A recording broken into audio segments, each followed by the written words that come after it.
এই পথ করে দিল মমতা ব্যানার্জি।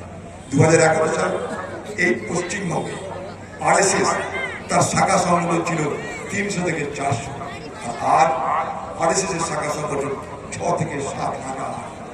যার প্রতিনিধি দেখুন আপনারা। তাই এলাকার মানুষ বোঝার চেষ্টা করবেন আমরা কি বলতে চাই। আমরা ধর্মনিরপেক্ষ ভারতবর্ষ রক্ষার্থী করি, তাই জাতীয় কংগ্রেস সারা ভারতবর্ষ জুড়ে সাধারণ মানুষের কাছে ধর্মনিরপেক্ষ জাতীয় দল হিসাবে পরিচিত। এই পরিচয় ভারতবর্ষের আর কোনো কারণ নেই।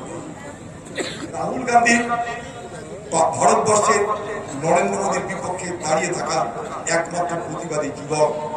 নরেন্দ্র মোদীর বিরুদ্ধে যদি কেউ থ্রেট হয়, নরেন্দ্র মোদীর জন্য কেউ যদি চিন্তার বিষয় হয়, তার নাম ভারতের জাতীয় কংগ্রেস আর তার নেতা রাহুল গান্ধী। তাই ভারতবর্ষের বিজেপিকে মোকাবেলা করতে গেলে কংগ্রেসকে দরকার। ভারতবর্ষের মানুষ নিশ্চয় স্বীকার করে।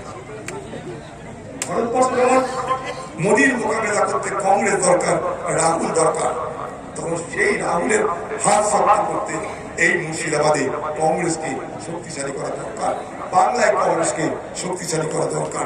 এটা নিশ্চয় আপনারা বুঝতে পারছেন। সেই সুবাদে আপনার কাছে একটাই বক্তব্য, আপনারা কংগ্রেসকে সমর্থন করুন। কংগ্রেস কেরল জিততে চলেছে, লিখে নিন আমার কাছে। কেরলের নির্বাচন হয়ে গেছে, কংগ্রেস জিতছে, লিখে নিন। সারা পশ্চিমবঙ্গে তৃণমূল আমাদেরকে উপহাস করে বলতো কংগ্রেসকে দেখা যায় না, খুঁজে পাওয়া যায় না, হারিয়ে গেছে। সেই মমতা ব্যানার্জিকে এখন কংগ্রেসের বিরুদ্ধে গালাগালি দিতে হচ্ছে, তার মানে কংগ্রেস ফিরে এসেছে। আরে আমরা থাকা মানে কি জানেন, এই পশ্চিমবঙ্গের রাজনীতিতে নিয়ন্ত্রক হিসাবে আমাদের প্রয়োজনীয়তাকে প্রকাশ করা। পশ্চিমবঙ্গের রাজনীতি আজকে মানুষের কথা বলার কেউ নেই।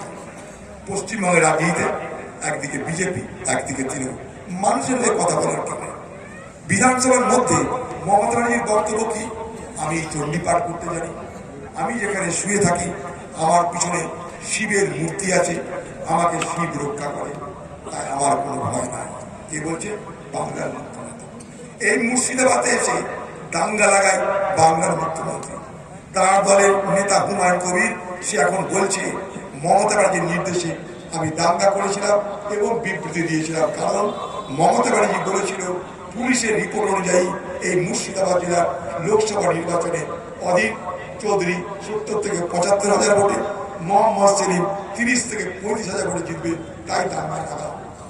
একটা রাজ্যের মুখ্যমন্ত্রী, যে হিন্দু মুসলমান সকলের মুখ্যমন্ত্রী, সকলের মুখ্যমন্ত্রী ভোট নিয়ে যে মুখ্যমন্ত্রী হয়েছে, সে যদি দাঙ্গার কারণ হয়, সে যদি দাঙ্গা লাগাতে চায়, তাহলে তার উপরে বাংলার মানুষ ভরসা করতে পারে? এই বাংলাকে বাঁচাতে হবে, এই বাঁচাতে আপনাদের এগিয়ে আসতে হবে। কংগ্রেস এই পশ্চিমবঙ্গের রাজনীতিতে শূন্য আসন পেয়েছিল 21 সালে, শুধুমাত্র এনআরসির পক্ষে আর বিপক্ষে ভোট হয়েছিল বলে সাম্প্রদায়িক বিভাজনের কারণে আমরা দুর্বল হয়ে গেছিলাম। কিন্তু আর আপনাদের দায়িত্ব নিয়ে বলছি, ঠিক আছে, কালকে দেখবো। কংগ্রেসের প্রতি তাদের সমর্থন ব্যক্ত করতে এগিয়ে আসছে। এই সুযোগে দমকলের মানুষ আমাদেরকে সমর্থন করবেন।